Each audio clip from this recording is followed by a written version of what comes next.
देवरानी, जेठानी और बच्चे। रमाकांत जी के दो बेटे थे, मनमोहन और मुकेश। दोनों की शादी की उम्र हो चली थी। अब वो भी अपनी जिम्मेदारी से मुक्त होना चाहते थे। देखिए जी, हमारे जात बिरादरी में ऐसे ही लड़कियों का अकाल पड़ गया है। 24-24 साल के बच्चे शादी कर ले रहे हैं और हमारे बेटे 30 पार करने को है। अब उनकी शादी होगी नहीं तो कुंवारे डोलते फिरेंगे पूरी जिंदगी। अरे तो मैं कौन सा हाथ पे हाथ धरे बैठा हूँ, ढूंढी तो रहा हूँ लड़की, पर तुम्हारे बेटे हैं, इनको कोई रास ही नहीं आती। तभी दोनों भाई दुकान जाने के लिए निकलते हैं। लो आगे लाड़ साहब आपके। अरे नहीं करनी शादी तो ऐसे बोल दो, इस बूढ़े की किस्मत में पोता पोतियों का सुख भी नहीं है क्या? क्या फायदा शादी करके पापा, अंकुर को ही देख लीजिए, कौन सा सुखी है, रोज अपनी बीवी के डंडे खाता है वो। और वो अनुज, अरे भगवान ऐसे दिन किसी को ना दिखाए, रोज क्लेश होता है उसके घर में। यही तुम लोगों के डायलॉग सुन सुनकर मैं 60 की हो चली, अब मुझसे काम नहीं होता। अरे एक समय के बाद सबको साथी की जरूरत होती है बेटा। देखिए जी, इनका तो चलता रहेगा, आप लड़की फाइनल कीजिए बस। और उसी दिन रमाकांत जी को अपने एक दोस्त का कॉल आता है, जिनकी बेटी मीता भी आज शादी के लायक हो गई थी। सहपरिवार सब मीता को देखने जाते हैं। बताओ बेटी, अपने बारे में सबको बताओ, अपना परिचय दो। मेरा परिचय तो मेरा परिवार ही है।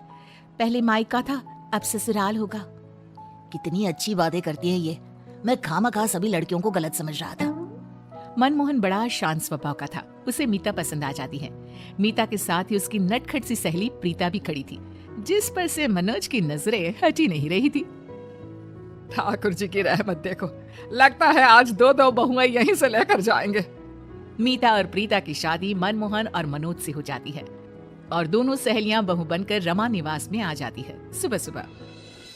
अरे प्रीता, तुझे तो 9 बजे उठने की आदत है ना, अभी क्यों उठ गई? मैं हूं ना, तू जा, मैं नाश्ता बनाती हूँ, तू क्या खाएगी? अरे अच्छा थोड़ी ना लगता है, तू सब कुछ खुद करे। अच्छा तो मैं ना माँ के पैर में तेल लगा देती हूँ।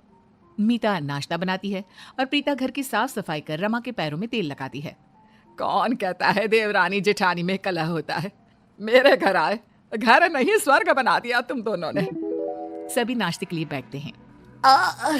इतनी मिर्ची, ये नाश्ता किसने बनाया है? पूरा मुंह ही जल गया मेरा। गलती हो गई भैया, मुझसे ही मिर्ची ज्यादा गिर गई, वरना मीता तो मिर्ची खाती ही नहीं। दोनों बहुओं के बीच ऐसा प्यार देखकर रमाकांत की तो आंखें भर जाती है।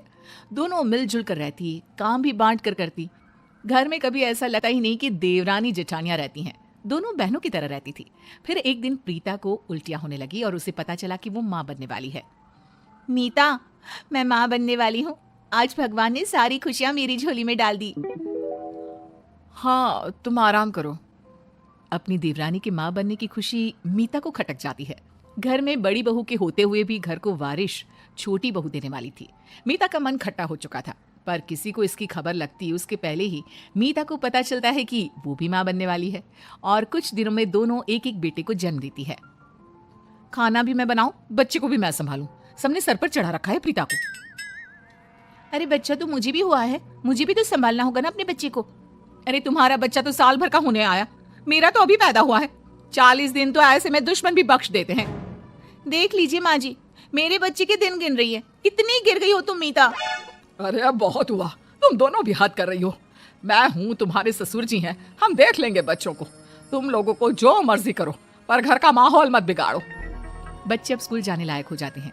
सभी मिलकर ये तय करते हैं कि मीता रसोई संभालेगी और प्रीता बच्चों और सास ससुर को। एक दिन खेल खेल में संजू मोनू को मार देता है। मम्मा मम्मा।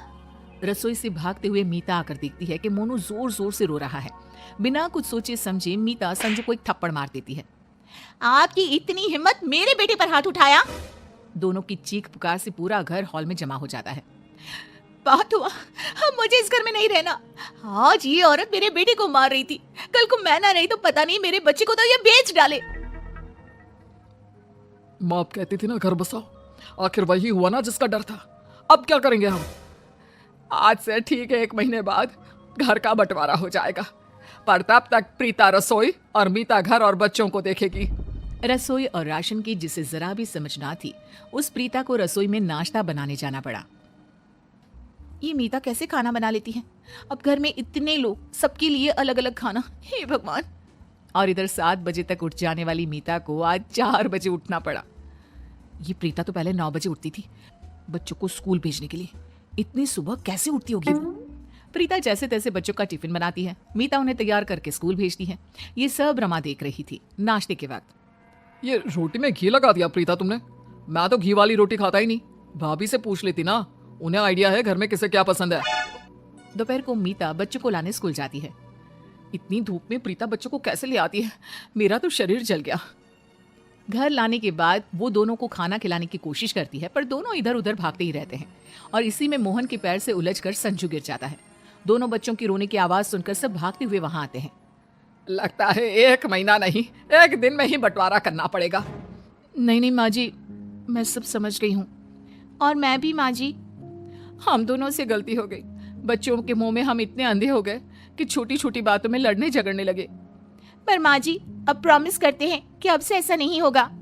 दोनों को अपनी गलती का एहसास हो जाता है और रमा निवास पहले की तरह खुशहाल हो जाता है।